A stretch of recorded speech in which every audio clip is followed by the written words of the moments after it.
Ini nih senjata perang para ibu-ibu Nusantara. Iya fams, cobek. Hihihi.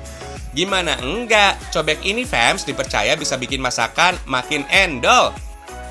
Cobek ini nggak ikut dimasak ya, tapi dipakai buat ngulek bumbu rempah masakan atau sambal.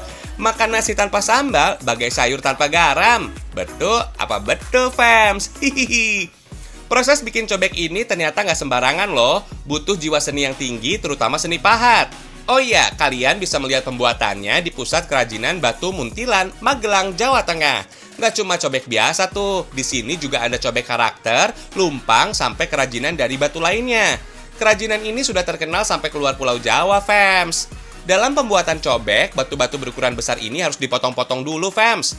Batu ini, fams, berasal dari alam Gunung Merapi loh. Setelah dipotong, tinggal pahat deh sesuai keinginan.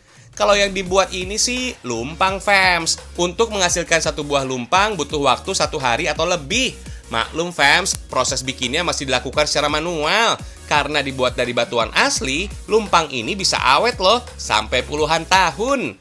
Oh iya, lumpang memang nggak populer kayak dulu fams. Tapi keberadaannya masih eksis sampai sekarang. Karena dipakai untuk menumbuk singkong dalam pembuatan getuk.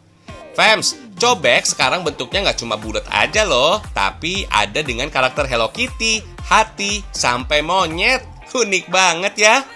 Dari sejarahnya, cobek diperkirakan sudah digunakan sejak 35.000 tahun sebelum Masehi, fams. Alat ini digunakan sebagai peralatan tertua yang digunakan manusia sejak zaman batu.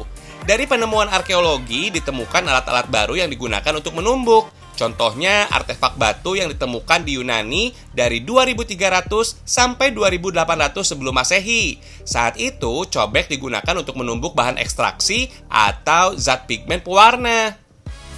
Bahkan di Meksiko, cobek digunakan untuk membuat saus tradisional guacamole, yaitu saus berbahan apukat, tomat, cabai merah, dan daun bawang. Sedangkan di Jepang, pembuatan mochi juga masih menggunakan lesung batu. Katanya sih proses pembuatan secara manual ini bisa menghasilkan mochi dengan cita rasa lebih nikmat. Makin kesini, cobek gak cuma dibuat dari batu aja, tapi ada yang berbahan baku kayu yang lebih praktis dan ringan. Cobek kayu ini, fams, biasa digunakan sebagai wadah lauk dan sambal di beberapa restoran. Untuk cobek kayu ini bikinnya nggak serumit cobek batu, fams. Karena kebanyakan dibuat sebagai wadah, maka cobek kayu ini dibuat hanya berdasarkan pesanan aja tuh. Prosesnya yang mudah, maka bisa menghasilkan 50 buah cobek kayu per hari, fams. Nggak cuma jadi wadah makanan ya, cobek kayu ini juga beralih fungsi loh sebagai hiasan rumah yang cakep. Misalnya batik kayu ini nih. Kalian bisa loh lihat proses pembuatannya di sentra batik kayu di daerah Krebet, Yogyakarta. Bagus-bagus banget ya. Di sini, fams, ternyata juga ada loh kerajinan batik kayu lainnya. Cara bikinnya, kayu harus dilukis secara manual, lalu kasih pewarna. Jemur deh.